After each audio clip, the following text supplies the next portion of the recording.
Picture this. Two royal brothers. One is a 12-year-old king, the other is his 9-year-old heir. They're taken to the Tower of London, supposedly for their own safety. They're seen playing in the grounds one summer, and then they're just gone. Vanished. This isn't some fantasy novel. It's one of the most gripping and frustrating cold cases in all of history. So let's dive in and try to figure out what really happened to the princes in the tower. First, you have to understand just how insanely fast this all went down. We're talking about a complete royal crisis in the span of a single season. In April of 1483, young Edward V is the King of England, no question about it. By June, in the eyes of the law, he's illegitimate. And before that summer is even over, he and his little brother Richard are gone, kicking off a mystery that people have been arguing about for more than 500 years. And that really is the million-dollar question, isn't it? Were they murdered in secret?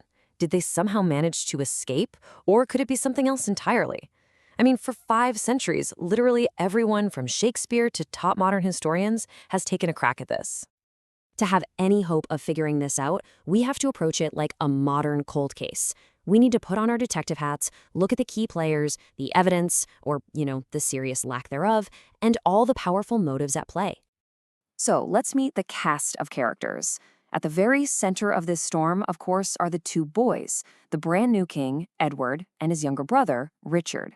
Then you have their mother, Elizabeth Woodville, a powerful queen who was suddenly forced into hiding, stripped of everything. And finally, there's their uncle, Richard, Duke of Gloucester. He was the man appointed to protect the boys, but he's the one who ended up taking their throne. So how did he pull this off, legally speaking? Well, it was all thanks to an official act of parliament called Titulus Regius. This document basically claimed that the boy's father, the late King Edward IV, had been secretly engaged to another woman before he married their mother. And that, conveniently, made his marriage to the queen invalid. And just like that, with a piece of paper, the two princes were declared illegitimate, and their uncle became King Richard III. Okay, so the boys are legally out of the picture, and their uncle is now wearing the crown. It's pretty obvious where our investigation has to turn first. All eyes are on the one man who had the absolute most to gain from their disappearance. In any investigation, you always look for 3 things, right? Motive, means, and opportunity. And when you start looking at Richard III through that lens, the case against him seems, well, almost too perfect.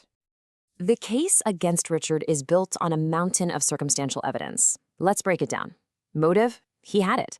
As long as those boys were alive, they were a rallying point for any rebellion against him.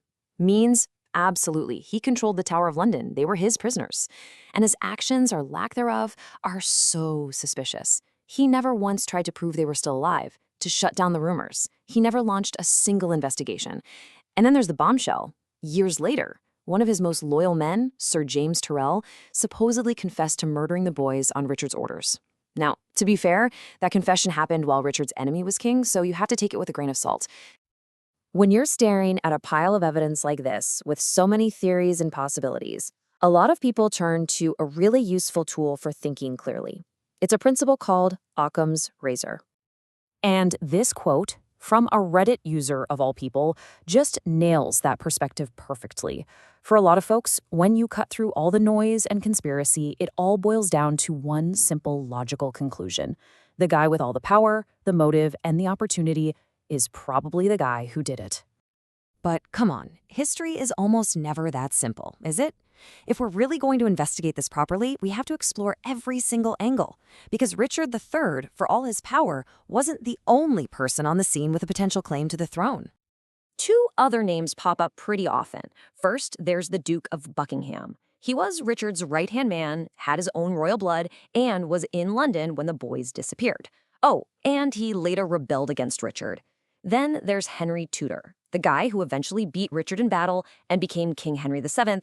But honestly, the cases against both of them are kind of weak. Henry wasn't even in the country, and if Buckingham did it on his own, you have to wonder why Richard never threw him onto the bus to clear his own name. So that brings us to the most wild, most out there theory of them all. A theory that, believe it or not, has been getting more and more attention lately. What if the central crime of this entire cold case never actually happened? Okay, check this out. Years after the boys disappeared, 2 different young men suddenly appear and each one claims to be one of the lost princes. Now, the first guy, Lambert Simnel, his claim kind of fizzled out. But the second one, Perkin Warbeck, was a whole different story.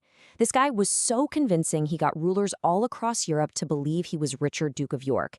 He even got the public backing of the boy's own aunt. I mean, could it be? Could one of them have actually survived and escaped? Look, theories are great, but a real cold case needs physical evidence. And for almost 200 years, there was nothing. Absolutely zero.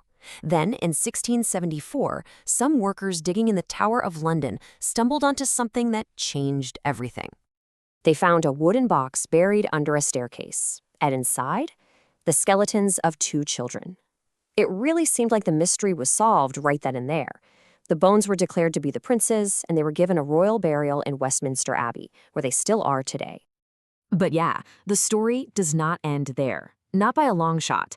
The one and only scientific examination of those bones happened way back in 1933, and frankly, it was a mess. Sure, the ages seemed about right, but the scientists went in assuming they were the princess. They didn't even bother to determine the sex of the skeletons. And here's the biggest problem. To this day, no modern DNA testing has ever been allowed. And that brings us right up to today. Get this. There are reports that King Charles III might actually be open to allowing a new investigation of the bones, a very different stance from his mother, Queen Elizabeth. This means that at any moment, this 500-year-old cold case could be blown wide open by modern science. So, after sifting through all the suspects, the conspiracies, and the questionable evidence, where does that leave us? Why are we still so obsessed with this case after half a millennium? Well, it's because for every compelling theory, there's a huge, nagging flaw.